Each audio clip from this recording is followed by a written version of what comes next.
Today is September 24th. We're at the Greenfield Fire Station, the Public Safety Commission meeting. I'll call the meeting to order. I'll start with the roll call. Commissioner Illinois. Here. Commissioner Jarvis. Here. Commissioner Braff. Yes. Moscaratolo is here. Maria Burge, Commissioner. Yeah. Great. We have a quorum. Okay, we're gonna skip meeting minutes. Trust me. All right. Who said that? The chief? All right, I want to say that we're recording this meeting as the Public Safety Commission meeting. Is anybody in the audience or on Zoom recording the meeting? Please let me know. Anthony, are you recording the meeting? Do you mind if would that be okay? You can if you tell me. Terrific. I'd like to record then if possible. No worries. Okay.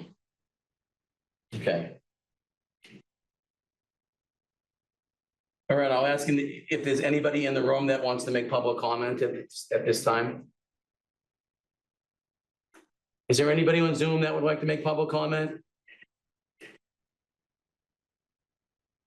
Okay, great. We're moving on. Okay, we have the honor of having Alex and Avery in the room, and there's going to be a swearing in of two new firefighters. Chief and Deputy, if you'd like to come up and there.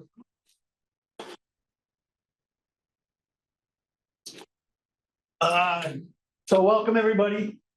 We decided to try a new thing with swearing in of new firefighters and to do it in front of the Public Safety Commission.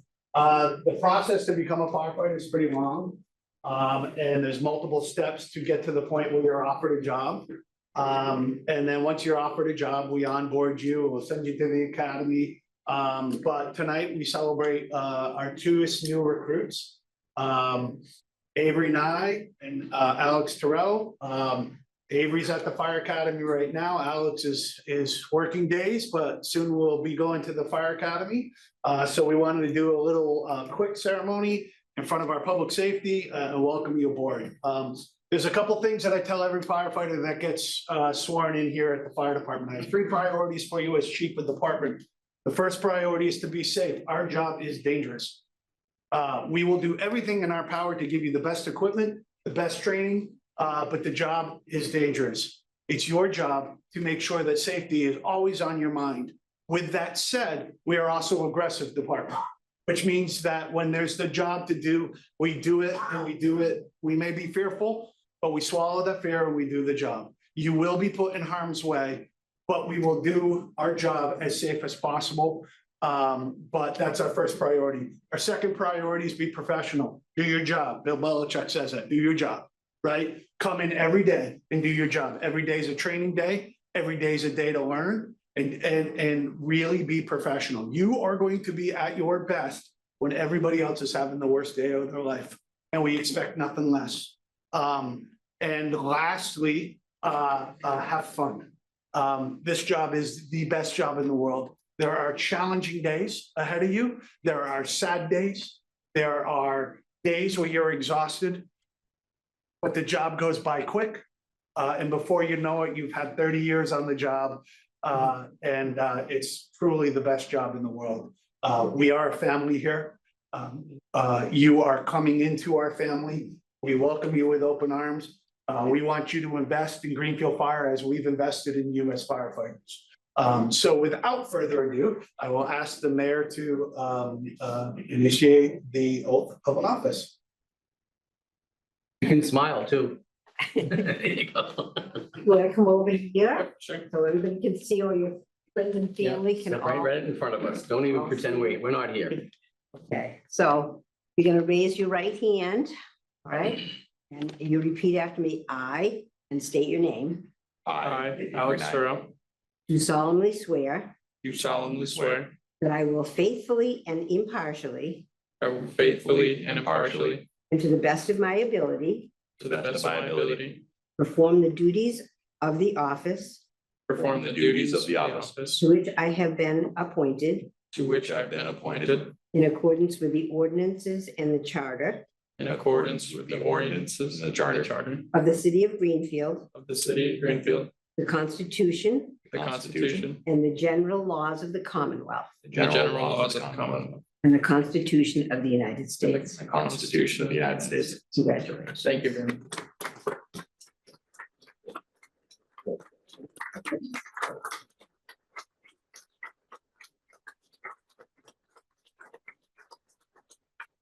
So as a tradition in the Greenfield Fire Department, you both have already received it, but for the people out in the audience, you receive your badge number. 129 and 130 respectively. I'm 80, the deputy is 95. That badge number will never be reused, and it is your badge number for life. And so take pride in the badge number. Who do you want to have come up? My mom. Come up.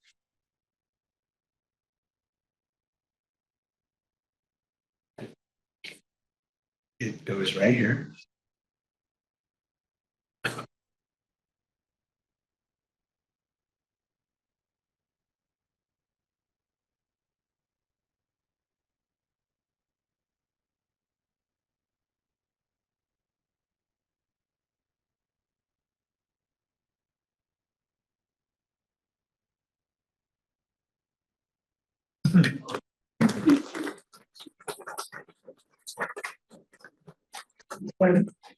Give me the honor.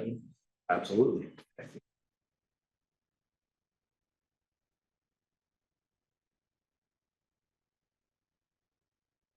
I think I got this.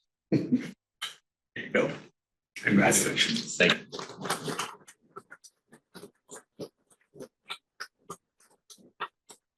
And lastly, we have a couple department orders that will be read.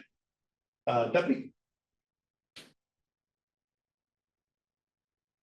And as the chief mentioned earlier, firefighter Nye will graduate from the academy shortly.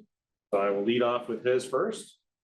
Firefighter Avery Nye, badge 129, graduates from the Massachusetts Firefighting Academy on October 10th, 2025. Firefighter Nye will report to Group 1 on October 17th at 0800 hours. Right.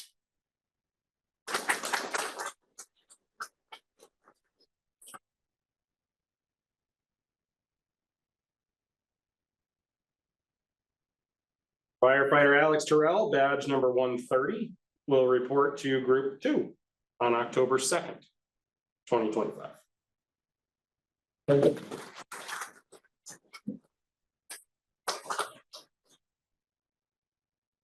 So short and sweet, thank you all for coming. For family and friends that came to the swearing in, we do have cake in the common room. If you would like to follow these fine men there and have some cake, so these folks can continue their meetings. But thank you all for coming, we appreciate it.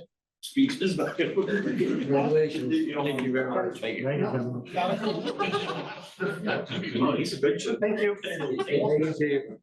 This makes more sense. It's nice. It's good idea. Yeah, so thanks for indulging us.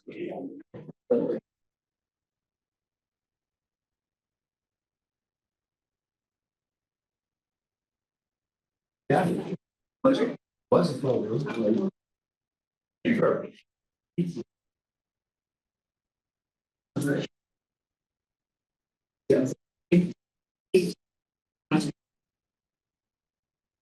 Thanks, Zach.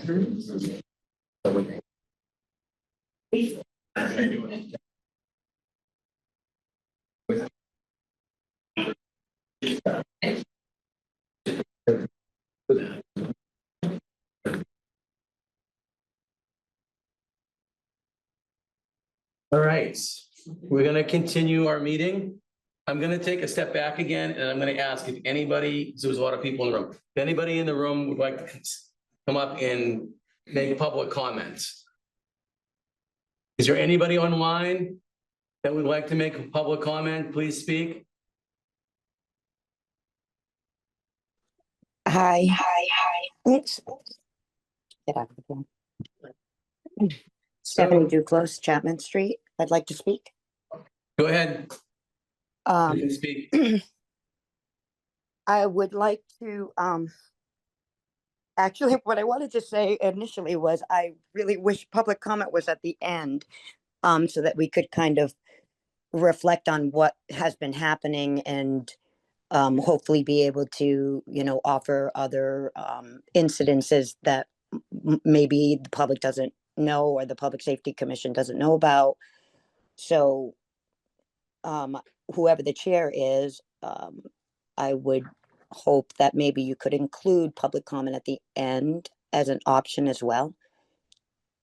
And I would like to thank all of those that are sitting up there that are considering running for certain positions in our city.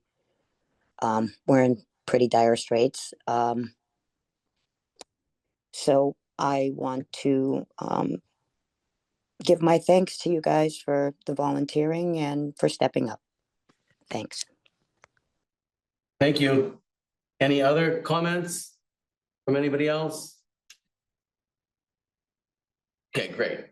We will get down to business. I will invite EMS up, AMR. And again, when you're up here, please, for the virtual folks that watch this 2 weeks from now, state who you are, your names. It would be helpful. We all know you, but they might not. So you can, if you want to, you can pass them. I mean, yeah, I mean, yeah.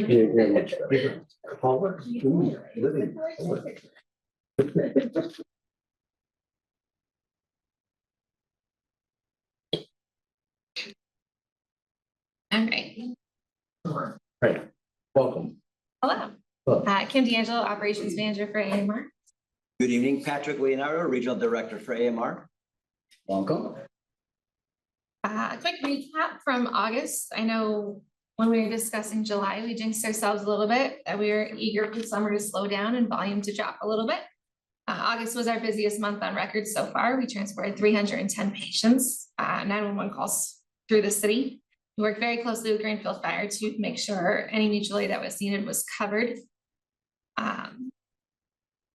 Aside from that, the rollout of the highly anticipated QRV, the fly car, has arrived. Its first shift was actually September 11th. Started about halfway through the day once our supervisor, Sue Ellen, had everything in order and organized to her likings. We were good to go. So the fly car so far has been in service for 7 days, coming up towards the end of our second week. It is staffed Monday through Friday, 11 a.m. to 7 p.m., looking at kind of our peak hours of when we're passing for mutual aid, where higher volume for 911 is. In their first 7 days, they've completed 16 responses and transported along with BLS crews for 6 of those. A couple, they were able to free up the ambulance on scene by handling a refusal. One diabetic refusal, they were able to treat the patient on scene so they could stay home. So it's still very, very early to see if there's other hours that is needed, if maybe we need to expand to the weekend or not, but the first rollout is great. Our Greenfield paramedics are taking to it very well and doing a great job with it. So we'll keep a close eye on it. Is there any specific reporting that you would like in regard to that vehicle? So we can come with more once we get a month or two into it. We're kind of too early for trending at this point. I would like to see just general updates on it, a number of calls, what type of calls, if we could. Sure. And if it, if it is freed up our folks or not, not for every call, but if you have an instance where it does that, that would be good to know. Absolutely. Yeah. So we are still running the 2 ALS vehicles, staffed ambulances at a time. This is an addition. So it almost bridges that gap when we either using our BLS trucks or Greenfield Fire is responding to build another ALS truck that we didn't have as a resource before, as well as being able to be available in the county for paramedic intercepts. Yeah, it's great. That's really good news. It was nice to see the volume. 16 the first 7 days that's a great number for them. So it's a big change. Any questions or comments? You want to go through the updates, basics? Sure. So transported 310 patients from 911, 183 of those are transported at the ALS level and 127 BLS. We kind of stay around the 60-40 split on average. So that tracks. Typically Fridays are busiest day, but For some reason, August hit us hard on the weekend, so our weekend crews were pretty darn busy. Aside from that, we are also looking into radio compatibility with the changes to the radio frequencies in Franklin County that are projected for 2027. We have a crew of our radio team coming to review all of the radios up here to make sure that we're able to be compliant. And if they do need to be upgraded, we are prepared to do that as a CapEx project for 26. So when the changes take place, we'll be good to go in 27.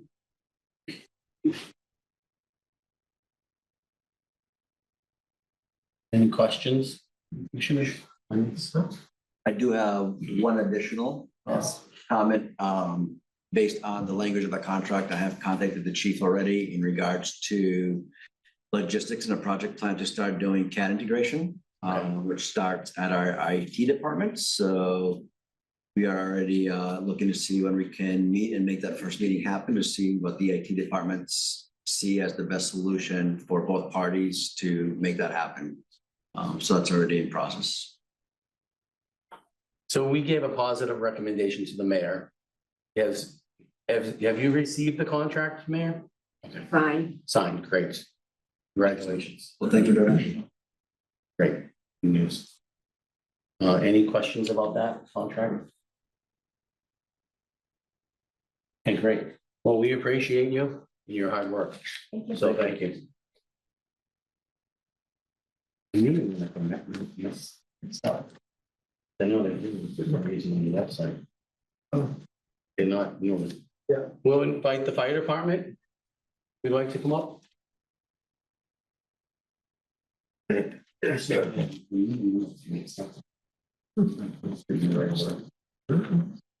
Welcome, just state who you are for the Zoom folks. Bob Strand, Fire Chief, Emergency Management Director. Peter McIver, Deputy Fire Chief. Nice to see you guys. There's all the forms. Yeah, see it's on blue star. Oh, yeah. From the dispatch, Maria. Thank you. Thank you. Sure.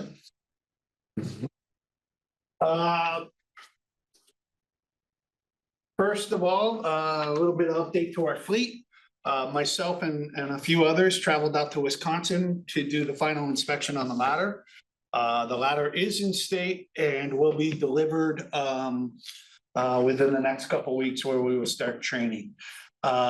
When we bid out a fire apparatus, because of the price of the truck and because it's custom from the ground up, it's really important that at the factory, top to bottom inspection is done. And when I mean the top to bottom, I mean checking bolts and screws and paint. And this is an investment of $1.83 million for the city. And we want to make sure that everything is the way that it was spec'd out to be.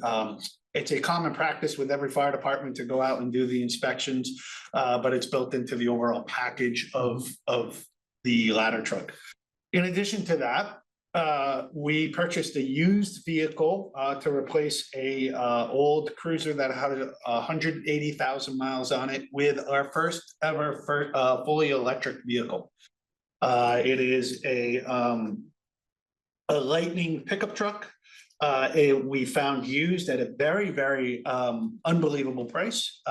It has been put into service and we are testing the fully electric capability with that truck. So we're excited to start a new horizon and see how it works. So and it's been assigned to a day captain. Like I said, it saves money off of the repairs and the fuel that we have with the vehicle that it's replaced, and we got a really good deal on it. So staffing updates. We're still struggling with our staffing. We have 2 members in the retirement process now due to injuries sustained in the line of duty. In addition to that, we have a captain that's on long-term IOD and another captain that is recovering from off-duty injuries with an unknown return date yet. In addition to that, 3 members are at the Fire Academy in Springfield, and they're scheduled to They're scheduled to graduate October tenth at 11 a.m. If anybody would like to go see that, it's quite a ceremony. So we're excited for them. And like we said, Alex, our newest acquire, he'll be going to the academy he'll start the academy the same week that the other firefighters are graduating. So training, you see a little picture there. We purchased 4 what they call doll houses. But basically are fire simulators. And what it does is it takes real conditions of a house fire and puts it into a small, manageable visual thing so the firefighters can see behavior. And it behaves just like a structure fire does. So they saw the fire grow, what happens when you introduce air, what happens when you deprive it of air, what happens when you open up stairwells. And it's a really, really powerful tool. I had the pleasure of going and assisting instruction on one of them. One of our lead instructors is in the back of the room, Lieutenant Cachet. Is in the back of the room. He took the responsibility, him and firefighter Streeter took the responsibility of taking and providing a top-notch training for the firefighters. And we've had a tremendous amount of feedback on that. We were able to create flashover and backdraft conditions that are very impressive in a small house, really trying to emphasize the dangers of ventilation and air in a building and how you need to be careful. So it was a great training opportunity and grateful that we were able to provide that for them. In addition to that. Couple questions. Yes. Yes. Does it provide roof venting as well? Yep. Okay. Yep. So there's basically picture a 4-room house. And the rooms all are interconnected, including the attic, and you can simulate a floor in an attic, taking floor away, opening the vent, and basically anything condition you create in a larger structure, you could create in the smaller one. So it's a really benefit for the firefighters to understand. If you rent a roof, obviously you have a real problem. That's correct. And it shows that, you know, some of the tactics as we used to have us in the fire department have changed over the years. This just reaffirms that. So in addition to that, I've got several firefighters and officers that are belong to the training consortium for the Tri-State Basic 6. This is a program that trains new firefighters for the basic skills they need to fight fire. We typically don't benefit from that other than a tremendous opportunity for my firefighters to be instructors. But what it does do is it gets people used to seeing Greenfield Fire in a training atmosphere. And hopefully that's a recruit method to pull people in that want to look at a career in firefighting. The firefighters give a top quality training. They are joined by other firefighters from Turner's Falls, from Orange, from Charlemont, and they really do a great job, and they have a lot of pride in it. So we're thrilled to support that effort of the firefighters, and it provides a lot for us down the road. Some other updates. Saturday was a big day. We had the bases and badges softball tournament where local police, fire, sheriff's office, district attorneys all came together for a great cause for the Whitney family, which they raised about $10,000 for, and had a softball tournament with all the public safety agencies. I'm sure my counterpart in the back of the room is going to be delighted to tell you. Why is he chuckling? That they took the trophy this year after we had some good fun with it beforehand. But they did a great job. They were a tremendous team, and it was a great day. We had about 21 firefighters on our team, so it was really a team other than just rotating people through. But it was a great time, and it was for a great cause. So we are, even though it's raining today, we are still in a elevated fire risk with water restrictions that remain in effect for the city. Conditions are drier this year than they were last year. If you remember last year, towards the end of October, in November, we had a tremendous fire season with a lot of, large fires in Massachusetts. So we're on pace to, potentially be drier this year than last year. So. And then the incident breakdown, we had 5 fires, 198 rescue / EMS, they're not just EMS, they're rescue calls, 18 hazardous conditions, 6 service calls, and 94 other calls, which are just calls that we've gone to a new reporting system, federal system, and so it hasn't quite fit into the right categories, so we have to go through and fix that a little bit, but that's our call volume for the night, or for the. So is the 94 that don't have it in a category, they just general, they just all general Yeah, calls It that, could be wires down or some type of other emergency response, just not in those 3 categories. and that's a work in progress to Yeah. categorize them? yeah. Okay. We've gone from what they call NIFRS, the National Incident Fire Reporting System, that has gone away, and we've gone to a new system called DIRIS. It's a federal reporting requirement. All departments have to be on by January 1st. We opted in early just for this reason. So Easier to predict. it'll be standard nomenclature in the fire service, so. Our budget, we are 25% into our budget. Which means, remember that our spending, some of it's heavy at the beginning of the year, some of it's heavy at the end of the year, so. But we should be about 952,000. We have spent 674,000. So we're right on target for overall budget. You'll notice that in this number, I'm actually pretty pleased with, based off of what we faced, the last couple months. Our overtime, 25% remaining should be around $41,000. We spent 49,000. So I was anticipating that number to be double that. So we're doing the best we can to keep it in check. Okay. The ambulance revenue is listed on the following page. And the last page on after that is that's it. That's our ambulance revenue. If somebody wanted to report on the ambulance revenue. Yeah, that's good. Okay. Any questions about budget? Any questions in general? I have 1 or 2. Okay. You record when you're doing the training with the doll houses? So other firefighters can watch them? We had some videos, but not the whole video. It took about an hour training, but no, we did make it required for everybody, so everybody in the department did get it. Okay. Yeah. We bought 4 of the houses, and each group was assigned a house, and the instructors came in on their time to teach the class. So it was an excellent opportunity. So with the class, you did all 4 houses, they're all.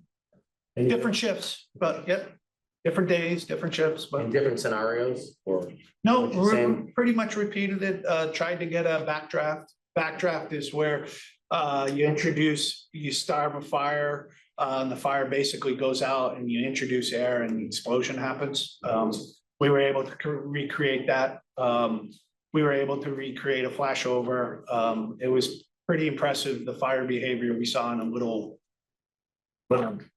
dollhouse, if you will. Pretty amazing. Don't want to see it in the big house. It shows us that, it's firefighting is very scientific. This just reinforces what we do. So did you give a date, exact date for the ladder truck? I did not. Sure. We're hoping it should be within 2 weeks. The 3rd week of October is we're scheduled to do training. So it'll be here by then. So you'll go through the training for X amount of time, you still have the existing truck, Yes, keep that until till the other one's in service. in service. Yeah, and then it will be turned over to the city. The DPW is the one that disposes of all vehicles. We will work with them to sell this vehicle, and we're hoping to get some money back. It will go to the general fund. So we're excited about that. We did budget $1.9 million as I have committed in everything that we purchase. Just because we have $1.9 million doesn't mean we spend up to $1.9 million. We got a truck that is absolutely appropriate for the city of Greenfield. We were able to get some equipment with the truck and have some money left over, and rather than purchasing to that line, that money was then rescinded and really went to a needed cause. Part of it went to a needed cause, and that was our central maintenance electricians were in desperate need of a vehicle, and the city was able to turn around and help out another department, which I'm personally thrilled about. But like I said, we commit that we watch every dollar and spend it appropriately. We did have to make some changes when we were out there. One of the changes we found was a safety issue. The steps in the truck, in my opinion, were too high. And I thought that they weren't appropriate, so we ended up adding a saddle step, just like we did with one of the other engines. So little things like that, that you don't know until, and it's cheaper to do it when it's out in Wisconsin than to have it come back and then go back out. So. So what's safety? Yep. Yeah, everything that we made changes, and we made very small changes, were safety issues. Maybe injuries to knees, Correct. ankles, and other things getting in and out. Correct. So when the truck arrives, what do you think the estimate is for the training and then it will be on the road? Chip, like, is it a month or so? Minimum month. Minimum a month. We are going from a platform to a straight stick. And what that means is that the ladder truck right now has a big basket on the front of it that they work out of. This one is going to be like you're working off of a regular ladder. Gives some complications that we didn't have before, but it also gives us some flexibility we didn't have before. Because of that, there are only 2 firefighters left that have worked off a straight stick. Everybody else is used to the platform. So we are going to take our time to make sure these firefighters are comfortable working with the ladder. So the factory will come in and will do the initial training with everybody. And then I have also authorized our shifts to be able to hold on at the end of their shifts where they just go as a group, because doing training on shift, we do it all the time, but it's always getting interrupted. We need our firefighters to get very quickly, very proficient with this vehicle. And so we are going to throw everything from a training standpoint at it to make sure that they are proficient with it. It's an unbelievable piece of equipment. We are so fortunate to have this piece of equipment and the support from the mayor and the city council to get this. It's an unusual way that we purchase this, but we were able to save quite a bit of money by doing the method we purchased it through, and it's really going to be a well needed piece of equipment for the city. So we're thrilled. Is the pumping capacity any different from the tower right now? So the pumps are the same, meaning the pump on the side of the truck is a 2,000 gallon minute pump. The basket has 2 guns that are capable of flowing 1,000 gallons a minute out of each gun. Rarely do you ever see a water supply that can support 2,000 gallons a minute. This new ladder will have the gun at the tip of it flows 1,500 gallons a minute. So water supply and water delivery from the aerial is not going to, it'll be just as good as the tower, even though that may have provided more water, but oftentimes we couldn't supply it. Right, So. if you can't supply it, what good is it, right? Can't push it out there, you don't have it to push.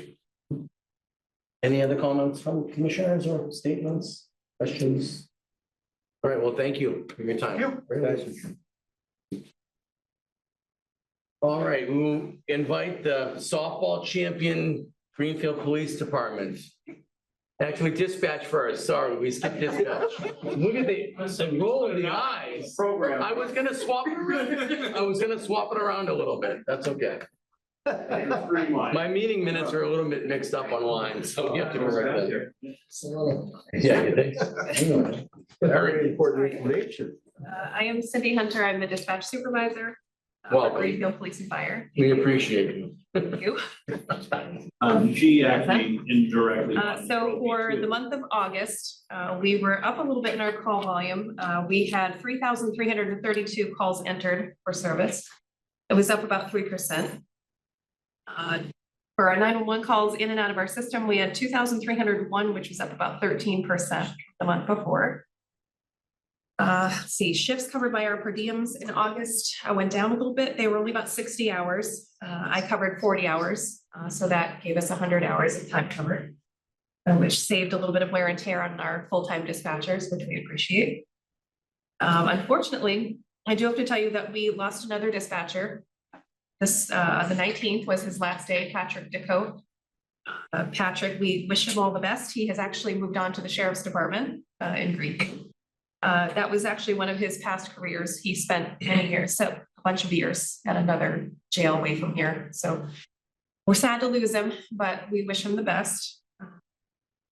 So unfortunately, for the next few months, we're gonna have a lot of open shifts. And I would say that I'm really proud of our per diems because they have really stepped up. Because it's a long-term absence, I can put those shifts out to per diems first. Contractually, so what I did was put a spreadsheet together, sent them out to the per diems. And we had 50 open shifts from the day that he left until the end of November, and 40 have been covered so far. So we have 10 shifts left.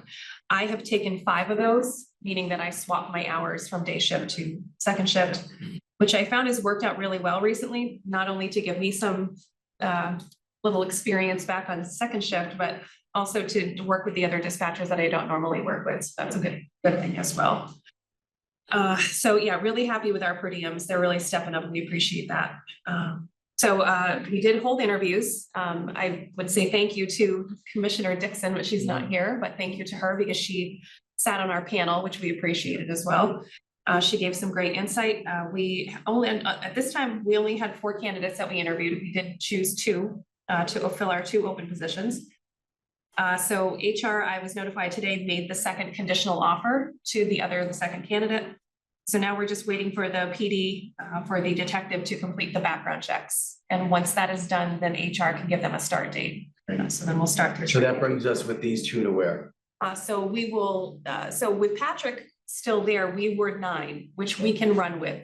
The 10th person is our vacation relief, which we had previously lost. Yeah. So that will bring us back to 10 full-time dispatchers and then me. Unfortunately, we still have some vacations that are still being taken, so it's going to be a little bit hairy for the next few months, but I will cover as much as I can. And we do have 1 per diem who is returning from maternity leave on October 5th, and she's actually taken a shift that day to start out. So we're happy to have her back soon. Just like to tell you that I have actually been in contact with someone at the Franklin County Tech School. We received some information about their career fair that's being held in November. So dispatch will potentially have a table at their career fair, which we're excited about. I'm sure, as you all know, and we've talked about, I feel like in the past, it's been a challenge to convince people that dispatching is a career. It's not as simple as just answering the phone, as we all know. And so we're excited. Can it be a public safety table? I mean. Well, actually, it's funny that you say that. So I actually had spoken to Sergeant Cloutier. She indicated to me she wasn't sure the police department was going to be able to participate. I don't know what their plan is for that. But I've actually done it, and I've done that career fair in the past with Montague PD and dispatch. And it was a great collaboration between the police department and dispatch. So we would love to be able to collaborate with the police department for sure. The only other thing I have is I just wanted to mention, as Chief Strahan mentioned, they did have the Bases and Badges softball game this past weekend. I just wanted to mention one of our dispatchers, Josh Arell. He was one of the players of the police department. He came back a little bit bruised and he found out that you shouldn't slide in shorts. It's not a good idea. Ow. Many dispatchers actually were there as a cheering section, and we were very happy to see John Whitty and his family. He threw out the first pitch, which was fantastic. And actually, I have something to give you all on the same lines. So Josh Arell, one of our dispatchers, he worked with Monique from Monique Designs by Monique, excuse me, in Greenfield, and they came up with a patch for dispatch. The gray patch is for brain cancer awareness. And the other patch is actually for breast cancer awareness, which is next month. So we just wanted to give you. Just wanted to say thank you to Josh and Monique for coming up with that. It was Josh's idea to do that.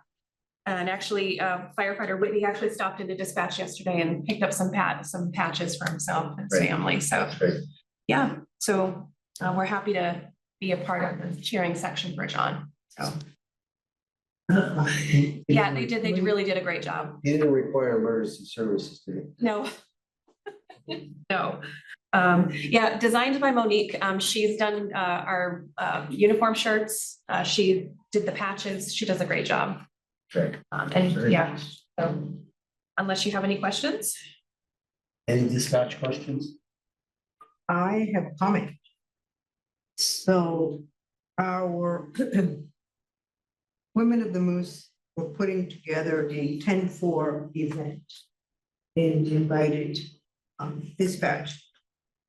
And as I'm doing research as to, you know, like I wanted her to put a skit together, starting with dispatch, you know, going to a call, calling, you know, the fire department and other departments. Then I realized they are the first responders.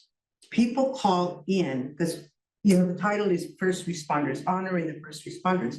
And their job is like, I don't know, you guys, I know all of you, you know, police and fire, you know, you have your training and whatever, but these people have to keep their cool all the time to make sure that they know where the people are. I remember being a dispatcher when they didn't have dispatch.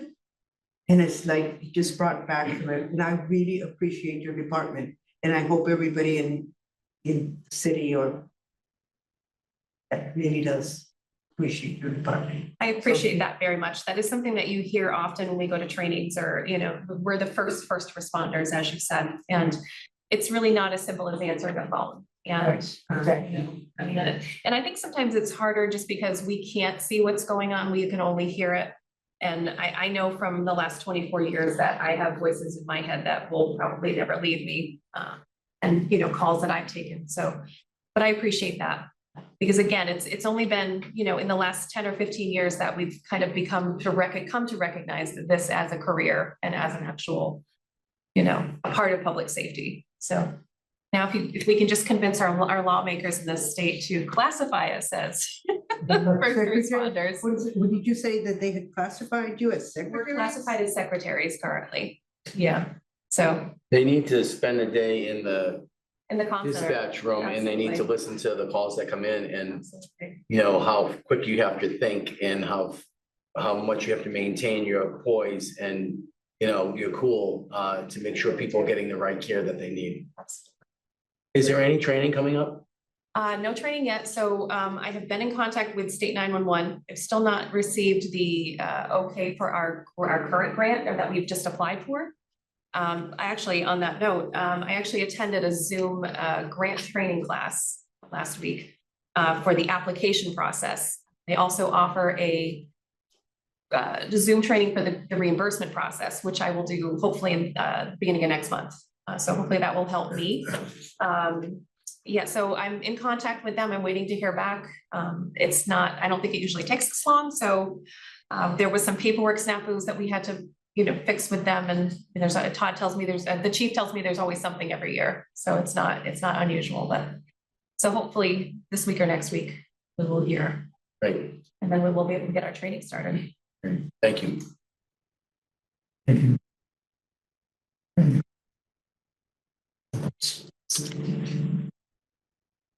You ready? Yeah. Come on up.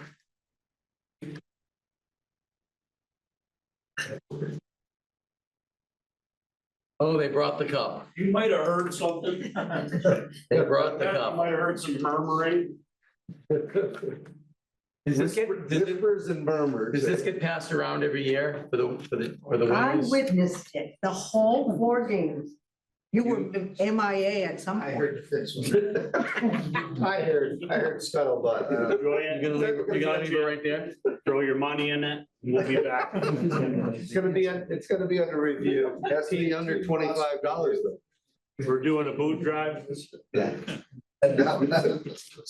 So I changed the agenda around a little bit.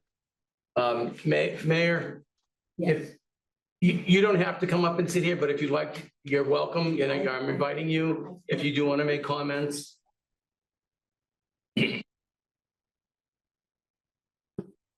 So I did leave a couple messages for DPW. I know they're busy, but over time, we would like to invite them to our meetings.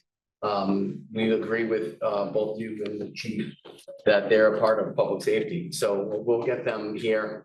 So the first item on the agenda is just discussion about the process and procedures when the city or public safety or the police or the fire department received concerns or complaints about speeding or safety. I mean, we all know that sometimes we get them, Mayor, you've got them, they walk into the DPW departments and we've gotten concerns, they walk into the police departments.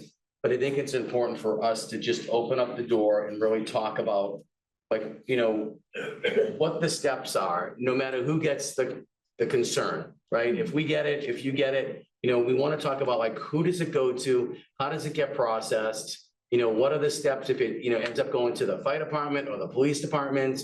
What are they gonna do for the steps? Did those steps work? If not, does it come back to us? So, I'm opening up the floor to everybody here to talk about, what we think at least a starting conversation on what we think the steps should be when a complaint comes into any of our departments. Not a complaint, a concern. We could get complaints too, but. So, may I speak? Sure. This is open for everybody to speak. I'm so happy that you're bringing that up because we have multiple ones that come in. We also have a parking, what is there? Parking commission, that they get some of them. And they met last night, but I've looked to see how this was handled in the past, and I don't think as a city, we have a good uniform procedure for looking at this. I had our communications person look back, and different people are making decisions, and I think we have to talk about it. As I said, the first one that came up to me, it was, Paul Newell and I decided on High Street that, I don't know what kind of signs, I think there are blinking signs that come in that are gonna be on either end of High Street. I'm not a traffic engineer. Part of this needs to go to the police and tonight, or, to public safety. I just wanted to tell you the streets. I think you should probably be told every time, or I should, just write to you or communicate to you here at the meeting, what streets people are talking about, so that if it's a signage problem, it's one thing, but I think that all of public safety would want to know where those issues were. They may not actually be the worst issues in the city, but these are the ones that people are perceiving. So the complaints that, people were talking that they thought people were driving too fast on High Street, Conway, Chapman, Norwood, and Crescent. And, a couple of people came forward at this meeting last week. Yesterday, and there's gonna be another meeting. We had a glitch with the Zoom, so they're gonna hold a meeting next Tuesday. But I think that definitely police should be involved with that as well. Like, if there's signage that needs to go up, I have no idea which one is gonna work the best, but I would think it would be a multifaceted approach.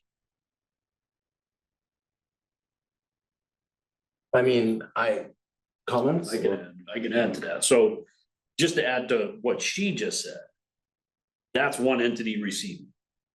So what that tells you, you guys aren't unfamiliar with the way the process worked. That was the people that showed up at that meeting. We get a plethora of other complaints constantly every single day. Generally, what I try to do personally is have a dialogue back and forth with the complainant. I'll give you two examples. So two examples, we had essentially a chronic complainer on Allen Street in Ridgefield. People are gonna get killed here. It went through the gamut. So we're a street, speeders every day, things are going crazy. Well, we had a data collector there, and we ran that data collector for quite a while on that street. And while doing that, we actually put our signs, we actually posted up traffic enforcement, et cetera, et cetera. The end of that data collection period, what I found was there was virtually no speeding problem on Allen Street. And the data doesn't lie.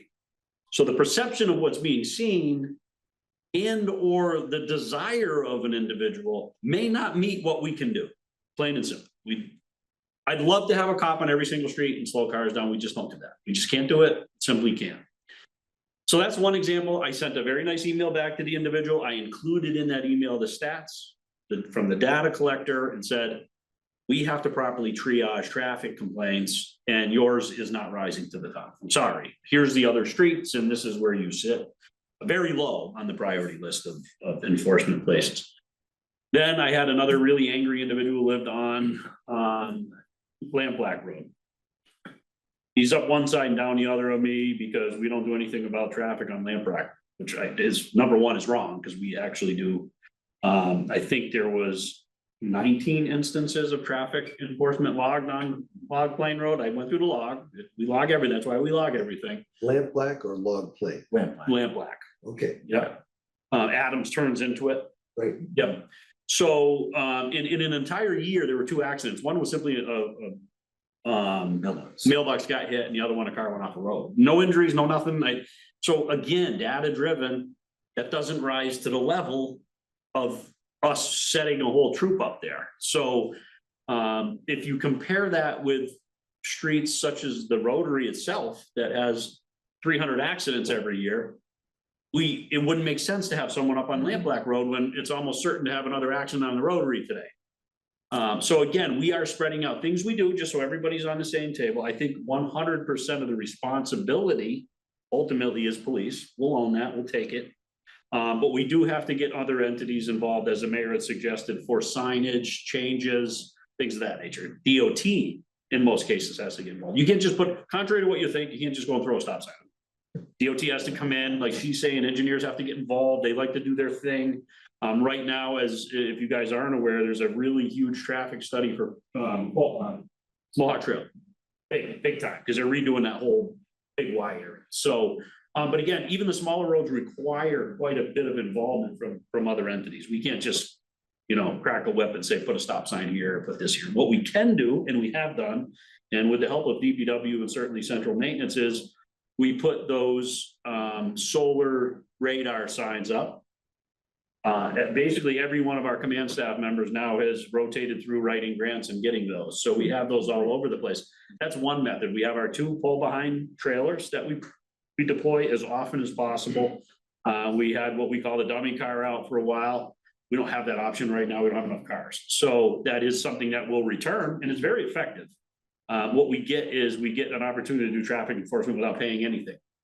The car, you roll the dice whether or not you want to speed by a cruiser. So we've laughed about that, we've talked about it, but it is in fact very effective. So yeah, the end result is I think the pipeline has to end with us. We need to know every street everybody's complaining about. What people need to understand is the amount of individuals working per shift based on budgets, we can't put one on every street. Just can't. What is the data? How many data collectors do we have? And what does it pick up? Speeding? Is it volume, volume, speed, time of day of the week. Get all that data for the street that you put it on. And how long do you put it there for? Like a week or 3 to 10 days? They'll put it there for a month so you can check various. And you get all that data. It's for that time. We move from spot, any complete area. We have 2, but one has now become sort of end of life. Yeah. And with a past grant where I think it was the one I wrote, the last 2 signs that I had purchased, I also ordered that new data box. And again, you don't see them, they mount on a pole and they just monitor traffic for a while. And again, what we can do there is we can actually get the facts of what's happening on these streets. And Jason Haskins is in charge of that. And he's done a pretty thorough assessment of the streets of Greenfield. And in most cases, the people complaining, they're not lying. Right? There's speeders. Yep. Full Rain Road, shocker. People are flying down Colerain Road. It's a long straightaway. So it happens. I think in a lot of cases, it's not quite to the extent the individuals are saying it is. But we have traffic problems. And again, we just lost, unfortunately, a very dedicated traffic enforcement patrol officer, and that was Jed Henry. You'll notice when we read the stats today, we're down like 72 citations this month because we lost Jed. And again, the component of what we're trying to do is if we flood the street with traffic stops, that's the traffic safety. As we've talked about this a million times. We write primarily warnings. It's a face-to-face educational moment. We're not beating everybody down with speeding tickets. The officers have great interactions with the motoring public, but they just can't be on every street. Okay. So would it be a fair assessment, say just some of the streets the mayor read off, was Pride, Conway, Chapman, Silver Street. So the comment that dominated there, and I'll go back to it again, and I've said it 100 times, is that there's no traffic control devices on those streets to slow traffic down to make them stop. I understand, because I went through it with a stop sign on Country Club Road at the one-lane bridge. DOT, I asked for 2 signs, they gave us 1 after review, and so we put up one sign, it works great, everybody loves it in the neighborhood. So, I understand it, take Pleasant Street, there's 4 stop signs on Pleasant Street, and Pleasant Street's how long? It's 300 yards, and take Silver Street, there's 1 set of traffic control lights on Silver Street, that's it, and that's miles long. So that to me is a common that. Absolutely, we've talked many times. Slowing traffic down. Silver and Country Club should have one. 100%. We were talking high in Sanderson. What can be done as far as signage without DOT's involvement? Like I said, we can put our radar signs up. We pick and choose where we want those to go. Speed limit signs are dictated by statute, so those, you can put them wherever you put them, but people don't listen to those anymore. We were talking just the other day, and even our street signs, our radar signs, turn into nothing but a novelty, right? You put them out there and they may work for a little bit, and maybe it's a 50-50 thing. Some people see it. I know when I turn on to Wildwood Ave, I slow down because I just feel guilty. But I don't think everybody does, right? So people now, they're just like calibrating their speedometer to these things. So it's a good tool. Using the Norwood and Birch Street example, where a woman had called up and said there's young families that have just moved in. She feels the speeding going on. Can you just talk through if you got that concern, what is the process you're gonna follow? You're gonna give it to Haskins? Yes. And then what is he gonna do? But they're gonna get it out to patrols and make sure that they spend some time at that particular location in that area, running traffic and logging it. Or deploy the data collector and see if it's a true problem or a perceived problem. And if it was a true problem that you felt that kids were running around the streets having fun and there was a lot of speeding, I mean, can we do anything about signs? Can neighborhood, signs that say kids in the neighborhood slow down? I mean, can any signs be put up by the direction of Greenfield that don't have to go through the DOT? Or is that a DPW question? So I've asked them a lot, and I'm glad that we're talking about, they usually know. They seem to know, but somebody wanted a 4-way on High and Sanderson, and they're like, no, we can't do that, but we could do this. They seem to know what some of the rules are, but to me, they know where they can put them, and they know on what streets you can put them, because some are state, and most of them are our own, but some of those bigger ones, it's a state, I guess you call it a state-owned street. So there's particular rules for them, but. Well, High Street is 2A considered a state through it. Right. And it's also an ambulance access and. Right. So it has to be cleared. It can't just be stop signs every. No, we said that. We were just putting 2. So I think between the 2 of us, we made that decision that 2, I think they're blinking signs, and I was gonna ask about that. I don't know how much they cost and if that's effective. I find on Silver Street myself, when I see those signs that say, I live off of Silver Street, when it says to slow down to 30 or 35, I always take my foot off the gas and look down and make sure that I'm staying within. I imagine that there's other people like me that slow down because they see a blinking sign. I Well, don't we know. haven't had an accident where somebody has blown through Country Club, thinking the road continues. Oh, right. Since we put the blinking stop sign up. So that was a year or so ago, so it works. I mean, I live on that street. I can see when people see that blinking sign, they start to slow down. Before, the problem is they're speeding down the road and they don't slow down until they get a few feet from the stop sign, which is a little bit too late. So they see that one 25 feet back, 30 feet back, they do the initial slowdown and then they're really stopped at the stop sign. And then they don't stop halfway out the The street. truth is, no one sees signs anymore. What they're seeing now is the lights. Yeah, they're seeing the light. That's the thing now. You're seeing the lights. So think of how many signs are out there. Come into Greenfield from Deerfield and tell me if you can read every single sign on that island that used to be there, right? There was 100 signs. There's no way you're gonna read everything there. And that's your typical street now. So there's definitely more things that have to go into these solutions. Absolutely. So Are we agreeing that all concerns will funnel through to the police departments? Right, well, one other good thing that just happened is that Judy Brown is also now gonna be the liaison, the city liaison person to the parking commission, who gets a lot of asks for signs as well. So that information will get to the police department.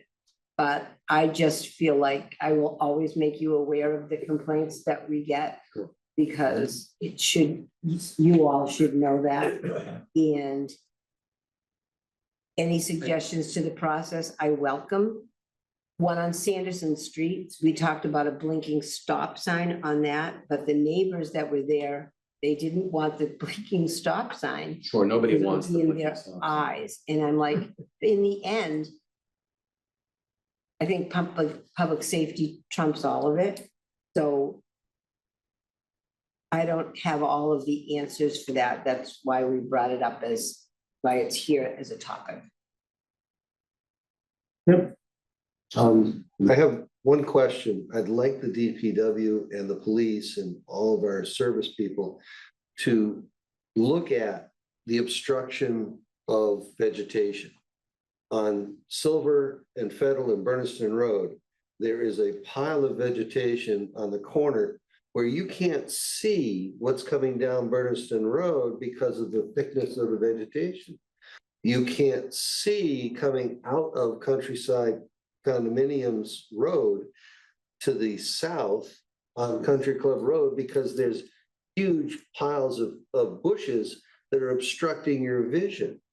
There are other areas around the city that have obstructive vegetation that really should be looked at, lowered so that it's below the window level of a driver so that they can see what's coming and they don't have an obstructed view. So I suggest that we look at that as well. DPW could have, they're all over the place, all the time. They could have suggestions. The police could have suggestions.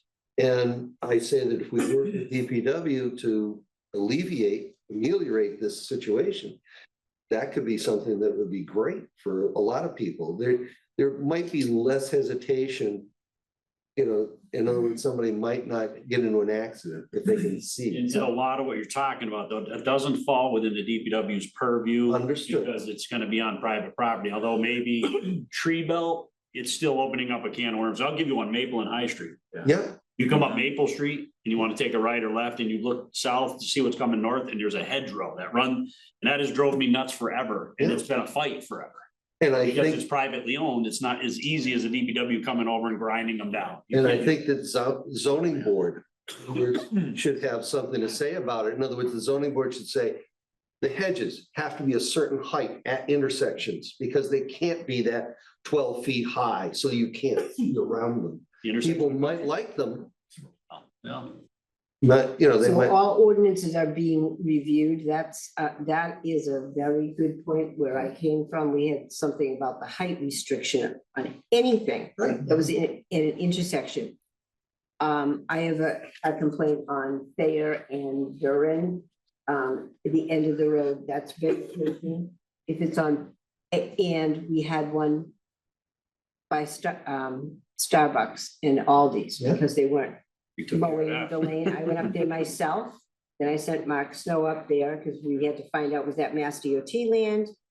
So it depends on who owns it, but Mark went in and talked to the owner of Starbucks and they took care of that and have been doing it since. But I took all kinds of pictures of it because I thought people are gonna be taking a right there. You can't see. Exactly. So I think, In some cases, it's a stop sign that's just at the right height, so you can't see what's coming the other way, or a street sign or some kind of a sign that's so big and at such a level that it obstructs your view of the street and oncoming traffic or where you're supposed to pull out. So I'm saying safety hazard wise, I think this might be something to look at, but I'm not saying that I can cure it. I'm just saying, I'm identifying the possible problem.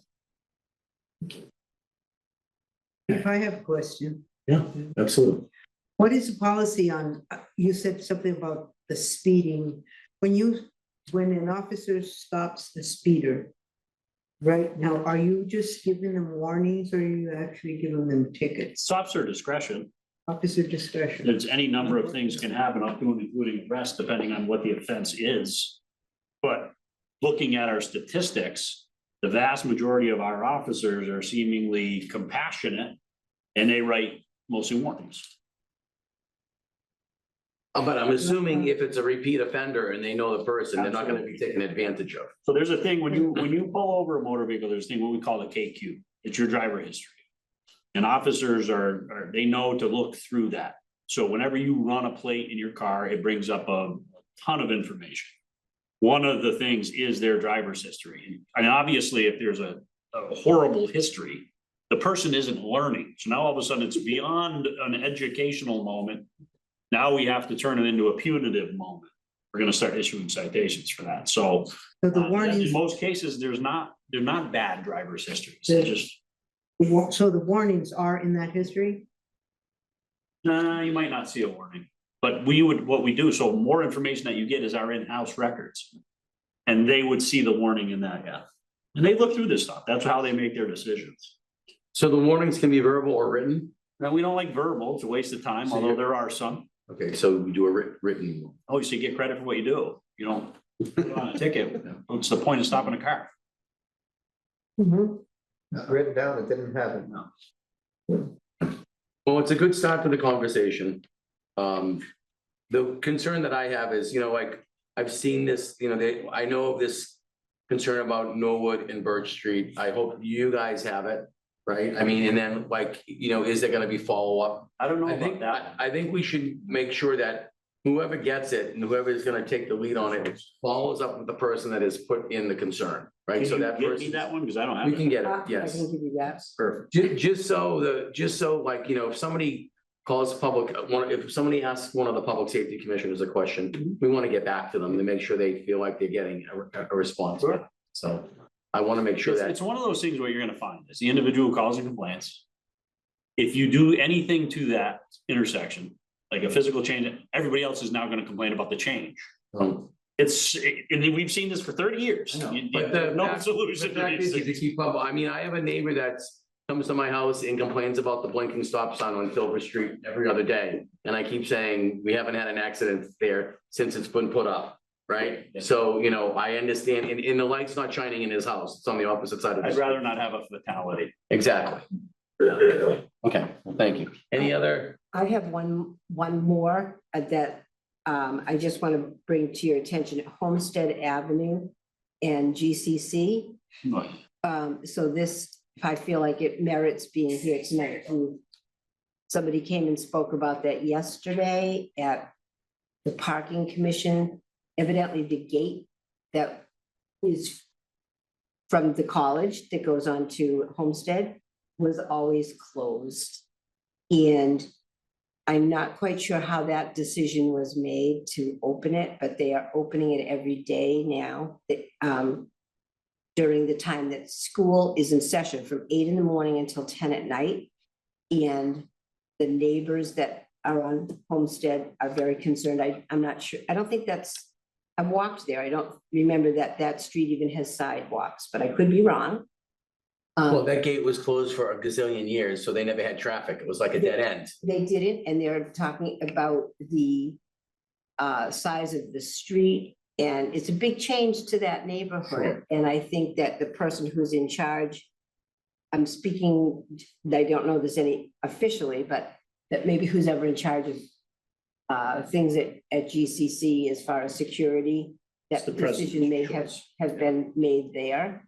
But it does have an impact in the neighborhood, and surely if the town weighed in one way or another, that would have, an impact. If this group and parking and, the parking commission felt that that impacted the residents there, I just you can think about it, but I would like your opinion on that as well. There's a meeting coming up. So GCC has called a meeting. Oh, okay. And some of the- Is the chief involved? Yes, so some of the history of this was, everybody's absolutely correct. We all know that gate to always be shut. It's always been shut for years. When we first started, it was not. Oh, okay. That was a through street back in the. Yeah, back, Yeah, yeah. it's not. Then they decided it was on and off and on and on, and they ended up closing the gate. So yes, the residents of Homestead have lived sort of dead end street style life. I was literally with the president of GCC today, who reminded me there is a meeting coming up. So he's given up, the president of GCC wants this. The reason for this is public safety. The reasons for this is if anything happens, an active shooter or anything at GCC, they are in a literal bottleneck. And this gives another opportunity for people to flee. So right now they have one way and they're stuck one way. So this is nothing more than a safety measure. They open a gate. The chief of GCC personally sat at that gate for an entire shift, entire school day, 3 cars traveled through, 3. So that's not, again, these are perception and reality are 2 very different things. I get that they're used to living a certain way, but the truth is it's a public way. All of that is a public way. And certainly the property owned by GCC is owned by the state. If they want to open a gate, they can open the gate. That's the truth of the story. So it's not overwhelmingly being used. It's 3 cars and an entire day went through there of the hundreds that go in there all day. And it's a fire lock, right? Because if the fire department needs to get in that way, Yeah. they can open the lock and away they go. Chief is saying no. We got a big set of bolt cutters, we can get through anything. Us too, yeah. But again, what they came down to is they do drills all the time. They do training. We sat in with a bunch of training with them. They're active shooter. They're very proactively trying to keep everybody sort of on the cutting edge of what to do under these circumstances. And that was part of what they learned through one of these past trainings was, wow, we need other ways out. And why would you sit on that? I mean, risk and benefit, everybody does The it. bottom line is that the residents are used to it being a quiet street with no cars, only the residents driving in that street, and now it's open for students. So I don't know if there's gonna be a solve for the situation, but it is a public road. What I will, I'll The give them public credit, 'cause they are entrance. calling a meeting and they will discuss it. Like I said, it's not just well, it's ours, so we can do that. They're not doing that. They are playing diplomacy here and they're willing to talk. And it's not a great egress anyways, because you gotta still turn corners It's and go not, around. yeah. And stop signs and the whole bit. Oh, yeah. To get out of that area. Well, somebody's shooting at me, I'm not stopping at the stop sign, I'm sorry, give me my ticket.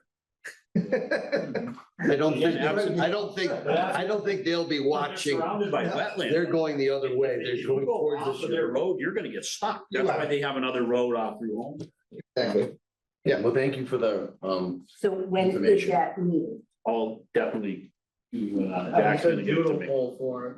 Pardon me? There's a doodle poll. They haven't set a date yet. Okay, maybe I can get Doodle on the poll. doodle poll with somebody. that process. And we'll let the neighbors are gonna know? Yes, so. Okay, all right, very good. Thanks. all right, thank you for any more, Poll. do we need any more initial discussion about the topic? We good to go? Okay. All right, we're gonna move on. The next topic I listed it as quality of life issues on Main Street. I have received at the library when I was there by 2 young mothers complaints when they are downtown with their kids about pot smells and smoke, and then kids having to be exposed to it. So I think it's important for us to have the discussion about that. I mean, I would like initially to know what are the Mass General laws for that type of thing. You would know that better than me. Yeah. I think some of us probably know that here, but the two young mothers that were friends approached me when I was at the library. I do use our library quite a bit, and I'm proud of it. You know how to read? And my spelling and grammar isn't as good as yours, Mr. Dictionary. Anyway, they wanted to be they do not want their names published. They want to be anonymous. Fair enough. All right, so let's start the conversation about that. So this was discussed this is a political thing.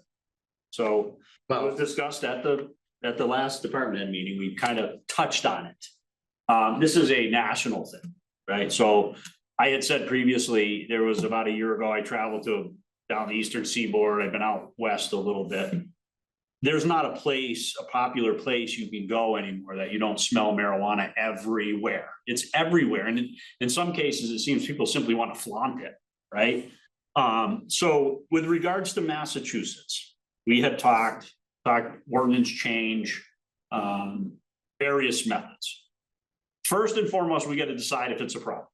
Well, what is the Mass General laws? So Mass General laws, there's MGL that, for our citation purposes, under 8510, they give municipalities the authority to issue citations for city ordinance or town bylaw violations. 8510 allows communities to do that.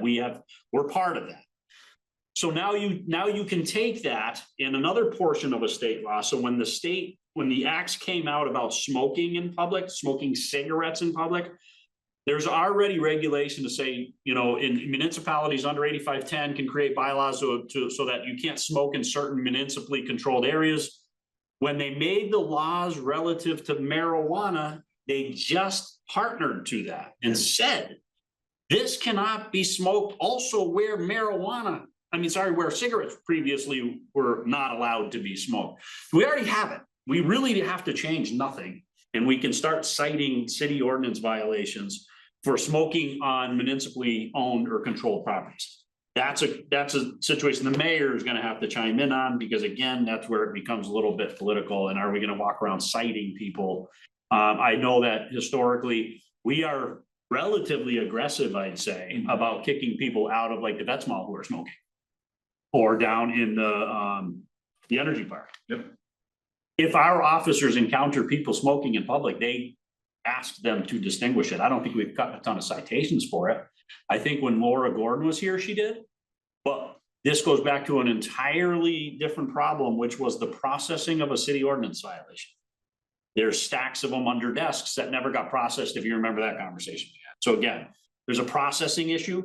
Ken Chafee and the district court won't take them. He won't accept city ordinance violations unless they're criminal. So again, this requires more people to get involved in the conversation, I think. Is it a thing? Absolutely. Everywhere you go, you smell marijuana. Is it almost the same as open bottle or open drinking? No, it'd be Not the same. You have to think about it more like cigarettes. It's just the So it's within a certain number of feet of a particular Well, like I said, if situation. you walk down the Vets Mall, there's signs out there saying no smoking in the Vets Mall. I mean, that's what you would have to do. Signage would have to probably be added, because technically we maintain our sidewalks, which means it's municipally owned and maintained property. So technically they can't smoke marijuana. I mean, I don't know if personally, me, there's 6 of us here. I'm not sure about, citing people, right? But it's like speeding tickets. I mean, I have my thoughts about those, I've talked to you about it. But, I want to make sure that, if someone, the goal is if, a young family's downtown and they're getting ice cream, they don't have to sit there and eat their ice cream and have all this smoke in their face. And if we could move the people along or educate them, that's a good start, right? I mean, I don't know if you're gonna cite somebody and give them a ticket. I doubt you're gonna get paid for that. I don't know. But if we enhance that process, yeah, we would. So, but again, the mayor's aware of one. We just recently had it. One of our, main stores in Greenfield. The owner reached out and said, and very tactfully, and just, people are standing out here while my customers are in. So simple thing. I reached out to Zoe. I said, Zoe, here's this email. Do what you do. And maybe you can just ask them to use a little discretion, go somewhere else. You can smoke it, but just don't smoke it right there in the entrance to the store. But why can't they smoke there? Because no one's enforcing them not smoking there right now. I mean, the store owner is gonna, people are gonna turn away. I mean, can't we just try to move them along? Like, I mean, educate, like. This is one of those things where you attack them for smoking marijuana and 90 people are gonna attack you for attacking them for smoking marijuana. It can't just be for marijuana. If you're gonna do that, and I just want you to know the size of that issue. I mean, it would be kind of a game changer for downtown. I mean, it's a good topic to bring up. We had a cleanup day. We picked up like, it was probably 1 million cigarette butts. We did all in front of City Hall. We blow the cigarette butts out of there twice a week. It's, a couple of days later, it's enormous. We ordered cigarette butt containers because people are doing it, and I would prefer that they put them in the containers as opposed to on the ground and us having to pick them up. We put them by the parking garage because they get out and they just throw them. I actually talked with Christie, our recreation director, and there's no smoking in parks, but there is smoking in the park. They are smoking in the pocket park. There were thousands of cigarette butts there. And so we put a cigarette butt container in the park because I'd rather have them go into the. No, and that's a good sense thing to do. I thought so. Yeah. And listening to this, and yet, we have all kinds of complaints about things that happen downtown. If no one was allowed to smoke there at all, you can't make it one or the other. It can't just be marijuana or cigarettes. It would totally change. It would be a big change. It would be also a huge enforcement thing on our police. But I don't think we should be afraid that if we're gonna enforce something every once in a while, we worry about the 90 complaints we're gonna get because we enforce something. I I think mean, the point you're not getting is that the parks are already no smoking. But now the city has put smoking receptacles in there. So we're essentially saying, we're not subscribing to our own active ordinances. I could have put. So if we start going after these people, when we just gave them receptacles, we're in a pickle. This is a weird place to be right now. So again, it takes people to decide, are we gonna have smoking or not smoking downtown? I think there's gonna be, torches and pitchforks if you tell people they can't smoke downtown. And again, you put your smoking receptacles in downtown and sure. Now a half a dozen responsible people go to them. The rest of them stay sitting in that Windsor chair and just send it. And they're certainly not ashing their marijuana ones in there because they're making that and they're bringing it back to add to another batch. So, and again, the original problem is, do we want to get rid of the marijuana smell that is plaguing the downtown in every downtown across America? It's everywhere. That's just what's happening right So it's a civil violation of $100. Under Probably. Mass General Law, 94G subsection. Well, it's What is it? 85, that we So cited as, The town can make your ordinance. we came up with the ordinance. Right. It's one of our So here's the thing, how 485, do you 20. collect the civil $100 from somebody who doesn't have $100? And how much are you gonna spend collecting that $100? You're gonna spend $300 collecting $100? So it That's comes been the down problem. to, the education part of it. Hey, listen, there's little kids on Main Street, would you mind taking that someplace else? This is our goal. common sense, that's, This is our goal of education the and common business sense. district officers. Sure. And Jake McClay and Zoe have done amazing things down there. We're gonna keep on this in hopes that they continue to increase the quality of life downtown. The goal for them, and I said an example, sitting with the sheriff today, and the example I had was, I left the mayor's office 2 weeks ago, our normal appointment. I turn up Bank Row, and there's Jake sitting in one of those chairs on the common like this, flanked by all those that are believed to be unhoused, and they're just having a ball, hanging out, and that was the point. So what happens is, in 2 days from now, when one of them's a little bit out of line, Jake can say, hey, do me a favor. And that's the point. So it's still relatively new. It's not been here that long. So I think if we can continue to enhance our relationships with those individuals downtown, we can get them to do what we're asking them to do out of respect. You're always gonna have outliers. You always will. But I think we can minimize the damage through diplomacy, I think, with additional people. Yeah, I'm not saying don't do it that way. I'm just saying that we do need to pay attention to young mothers that are making this complaints, or anybody that's making this complaint. That, you know, and if I owned a store downtown and they were hanging around my store all day long and they were smoking and they were making it so my customers wouldn't come in, I'd be pretty upset and I'd want something to be done. But I think you're right. You get more with honey, right, than you do with vinegar. So, you know, I'm not saying let's go ticket everybody, but I think we shouldn't be afraid of, you know, making folks realize, hey, this is, you know, making it a learning experience for, I mean, the businesses and the families of Greenfield that go downtown deserve that. I just say, moving the benches at, by the Pocket Park was one thing that I probably took the most criticism for as a mayor. And that was actually a public safety issue. And there were people that couldn't get by on the sidewalk because there were so many people that were hanging in that particular place. And they're really difficult decisions to make, but it was important to businesses, but many people with strollers, elderly people, that sidewalk was impassable. So you have a good point, and I'm happy to listen and take guidance from you as well with the other. I mean, they are hard decisions to make, but we have to make them and we have to look at the whole picture. We can't just cater to a certain group of people or another group of people. I mean, we have a downtown, we're trying to get people to be attracted and come downtown. They're not gonna be attracted and come downtown if every time they bring their kids there, their kid has to run into a ball of smoke, hot smoke. That's the bottom line.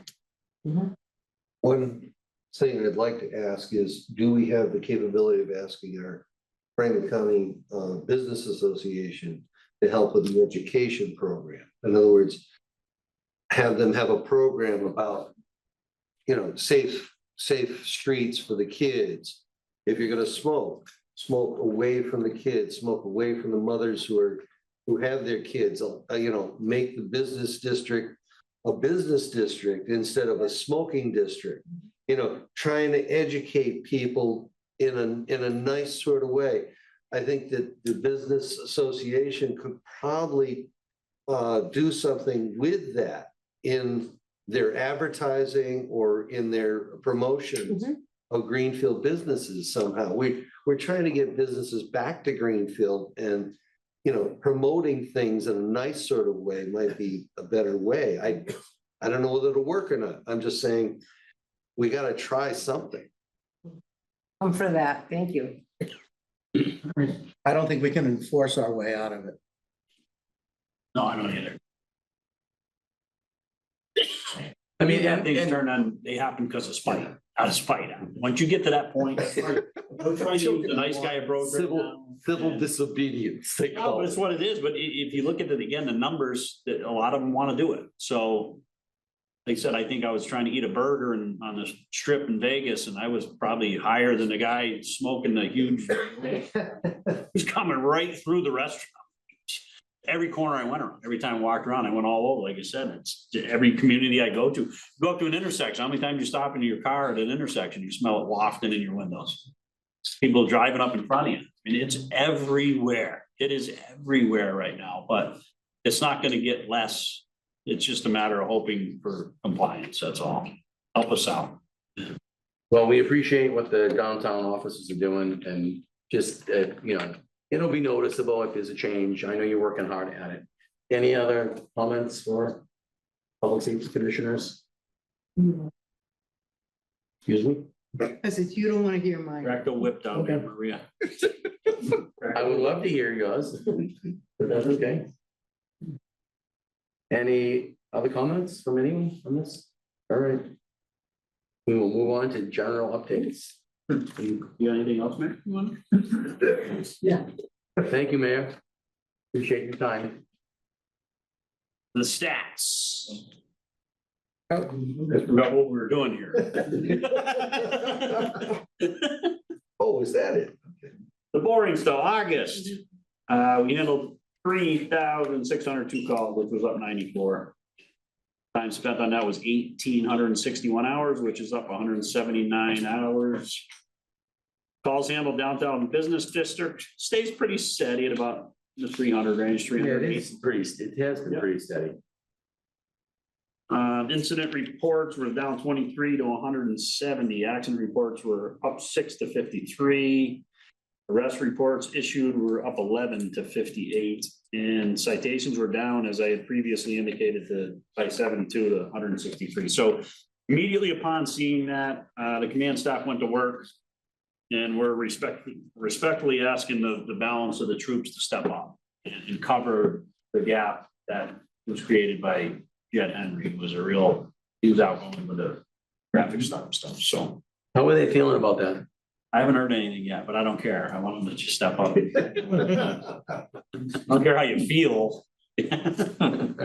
So in other words, fill the void that Jed left. So we'll see if the void's gonna be filled. It'll be filled. I'll fix the numbers. Yeah. But yeah, Chris made this sheet, so he might have just done that to make me angry. Officer movement. Not much movement right now. Officer Scoble's currently in the academy still, last I heard, so hopefully he's still hanging in there. Haven't heard anything bad, which is usually a good thing when they're in the academy. So no news is good news until they come back to. When is when's the completion date? January, maybe.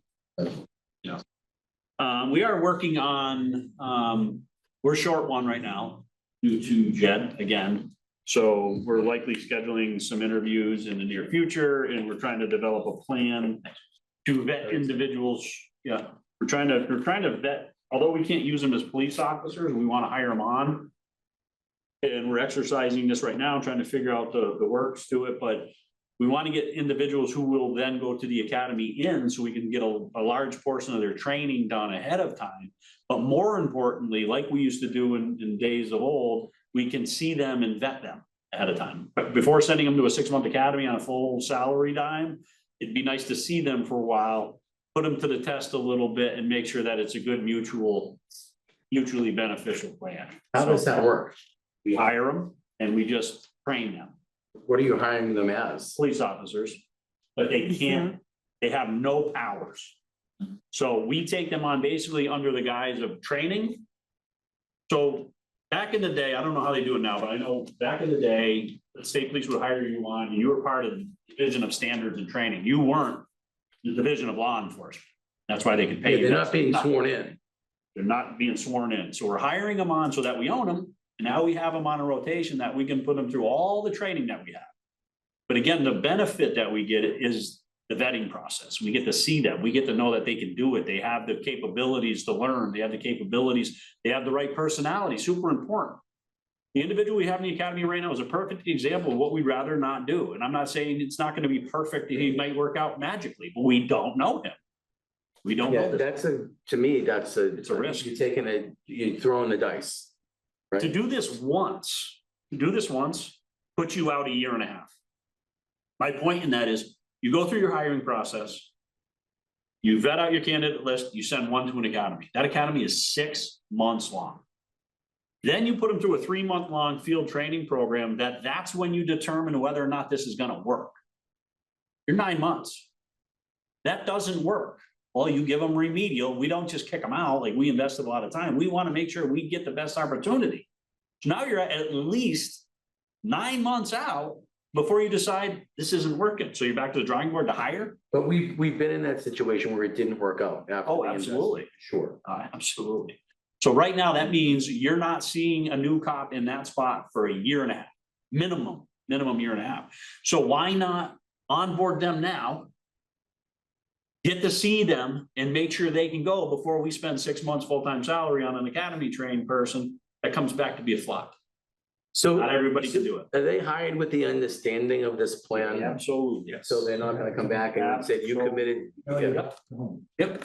So they know, There's nothing hidden in this process. This was actually started out as Chris had a plan of sort of hiring on to dispatch, because dispatchers know our nomenclature, they know our codes, they know our radios, they know our software programs, they get to know the people. There's so much that they learn.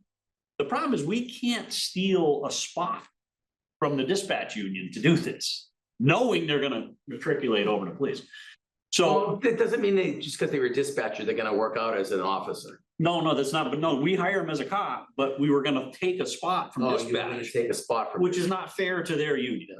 Now, we're going to ask, and I talked to their president already, will you allow our new police officer hires to sit in with you a considerable amount of time? They'll get their training benefits, but they'll show from the dispatch perspective, which is actually good to have. It's good that our officers, it's good for them to be able to see through the eyes of a dispatcher. You know, there's a little compassion that you gain there, right? And vice versa. That's why we have dispatchers do ride-alongs with us and we have officers sit in there. We want them to know each other's life a little bit. They can understand the frustrations a little bit more. So, but again, putting them in with dispatch and paying dispatchers their training stipends, we can get a lot of police training done in that environment while being overseen by a police training officer, right? And then because they're hired as a police officer, we get to steal them anytime we want, put them in a car, bring them to the range, show them scenarios, go through policies. We can get the vast majority of the real time-consuming things done before they ever leave to the academy. And like I said, the biggest benefit in that whole thing is that we know they can do it by the time they leave for that academy, is we put them to the tester. So is the next interview process gonna follow that path? Yes. That's the path for next week's interview process? The previous one and that one, yeah, we're gonna have a plan. Previous folks that we interviewed? There was two on that list that stood out in the committee's minds. We have one opening right now. You sure there was two? I remember giving someone a -0. You did. Still averaged out to pass. No. Can you forward me the two names of who you think are out of those 5? That was the worst interview process I think I've done in my history. I don't think it's the ones that you gave that score. No. It's not, no, it's not. It better not be. It's not, no, it's not. They were actually decent interviews. But we have one opening as we speak, and then we know we have another one as of November 30th. Marcus Ballin is in fact retiring November 30th.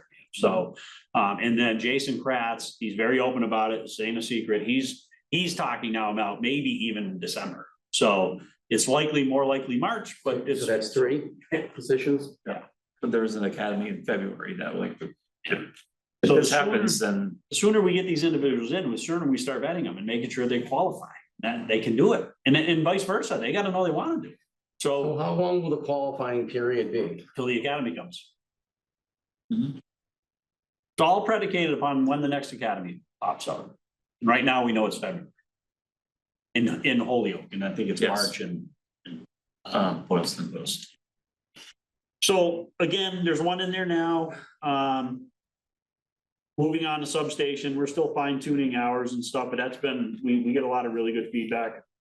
We're still doing a little bit of odds and ends in there, just to put like workstation stuff in there. Happy to report 2 of our 3 new cruisers are actually on the build line. So the Lightning will take a little bit longer, but the 2 hybrids are on the build line. I laughed because the deputy chief was at the station until like after 6 the other night. We didn't have a radio, so these radios are $8,500 for these mobile radios in these cars, right? So we believed we had a stack of these radios from when we changed over our radio system in dispatch. But what we realized quickly was they went into our last 2 builds. But we did have a third, we knew that. So he found a third real quick. And then not wanting to trust or believe anybody else, he went through basically every room in the building. And he found components and built another 8,500 system that'll work. So we have 2. Parts and pieces, okay. He got it. He saved us $8,500 on a radio. That's why he never throws anything out. He won't, yeah. But he didn't want to trust anybody. He has a trust Deputy issue. chief. So again, we will be bringing that second radio out soon. We do have to purchase a third. But again, as you were told before, I think Carol Collins, working her magic, has 30,000 towards our Lightning through a grant. And that'll offset the 8,500 extra that has to go into that truck. The only, yes, the only problem, originally they were telling us it's gonna be 8 weeks to get them. And so we have our rep who helped us with the big radio upgrade that we did, Kevin McKenna, from Motorola. He made some calls and he believes he can push that up a heck of a lot better than 8 weeks out, so. Good news, bad news, Lieutenant Haskins, I'm sure you've seen in the paper, it has come down to one of the top 2 finalists for the Montague chief selection. We talk to him daily about it. He's not trying to be in the dark about it. Basically, it's about finances at this point. So if Montague doesn't essentially pay him what actually makes sense, he's not gonna go, which in that case, that's a win for us. Even if he does, I'm super proud of that. The fact that Montague would take one of our lieutenants, in my opinion, that speaks volumes for us. He rose to the top of their process. So, and we all know Jay, he's a good dude. He's going for his PhD. There's no moss growing under his feet. He's constantly in the sun. So, When will you think he'll know about that? October 6th. October 6th? October 6th, Montague will be doing their probably live conversation amongst the hiring committee. And they'll be handing over the pros and cons about each of the last 2 candidates, and they'll make their final selection. And then it'll be up to the individual to take it. It's looking like, I don't know, we never know, but it's looking like Jay is the favorite. And he could very well likely get the nod, but again, right now, it absolutely, he's not gonna sugarcoat it. They're not offering enough money. So. Yep. Again, you might have heard something about this, but we are the champions. We are the champions. The candy. Yeah, where's the candy that goes in We're, see, you know, I think if the fire department had brought this up, they would be filled with candy. I worded it wrong. The fire department are not the champions of the basis to benefit Captain John Whitney. The police department actually is able to make that comment. But again, we were there, we were hanging out. Thank God for us that it was such a big success. You should raise some extra money for John's family with the trophy. We did. That's my point. I think Bob would have brought, it would have been filled with candy. Sounds like a fireman's bell. Yeah.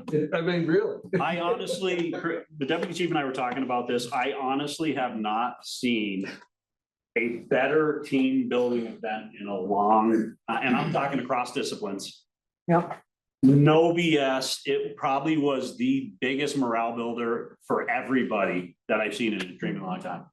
That's true. Our team came together and everybody came together. There was a lot of smiling faces. It was a great day. I think a lot of it had to do with the fact that it could all be done right there in that one little geographic area. Yeah. The one they did before, you're walking from a field and I'm like, that small all the way over to the back of the high school. And it was kind of all over the the place. fact that it was all right here. It was real fun because you got some big people and they're hitting blast home runs, but you can only hit one an inning because after that it's an out because the fields are so small. But again, I had my grandson there and it was a day. There was music, there was DJs, there was food, everybody was participating and wow, it's definitely something that this has to happen every year. I would just like to go on the record and say that I handicapped the fire team playing with them. They didn't have a handicap on their team. They said you had a ringer, but that wasn't you? It's more like Ringer's lacking. So in your absence, Kyle said they had a ringer. Their ringer did not work out. They announced it at the meeting last month. That's too. exactly. So how's Melvin? Melvin, so we're waiting to hear, he did go and get an MRI. They don't think it's an actual tear. So he's out at least until the 6th. He's got like a 2-week note. And then after that, he's got to go back. They'll review his MRI.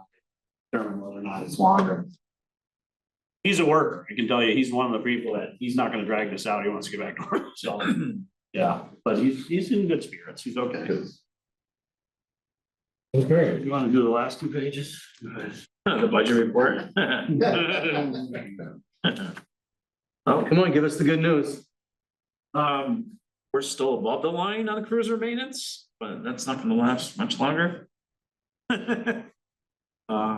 Yeah, the biggest thing is the fixing all the cars. We just got smacked with another several $1,000 bill on one of our cars. And then once we get that bill, some electrical issues happened on another car, so it's just rotating them in and out of the DPW and Ford. We got the 2 cars coming, hopefully early October, then we'll have the truck come December. And when you receive those, they gotta then go get fitted out or they're fitted No. out? That's the, They should be all fitted out except for the computer, which we already have it set up with a company that's coming to our department. Yeah. And putting everything in, so everything will be one-stop shopping. Yep, can't get those quick enough. nope. Co-response was extremely busy. The co-responder, we were in introducer, well, last month she was supposed to be on, but she was on a call. This month, she had she's due to have a baby. I don't know how long, another month. Maybe it's a late fall. Late fall. Yeah, but she was at one of her appointments today and she couldn't come on. But they were busy last month at 37 calls, 50 total, with including Deerfield and Montague. 6 section 12s, 6 diversions, and no injuries or arrests. So that's a busy month. Yeah. So who's making the determination that it's a co-response call when it comes to your dispatch? Who makes that determination? Nature of the call. Yeah, nature of the call. The dispatch. Well, then it's categorized as such, and if we have one available, they go. But sometimes the co-responders riding with different officers throughout the shift, so they will slide anyway to go over. You know, it's not that they don't go just because they are directly dispatched to it. They'll float to several calls And they just in changed, case. and they changed their system slightly. So Caitlin, the manager, has actually been sitting in dispatch. So as these calls are coming in, she's kind of screening them as well to determine whether or not there's a co-response call. So that's actually worked out very well too. So it's evolving a little bit. And we have the manager and we have one other person, right? Two Two in the field. Yeah, we have Caitlin, who's the manager. We have Catherine, who's been on for quite a while now. Yeah. Now we have Christina, Okay, who just came on and was it May or June? okay, great. So we're back kind of.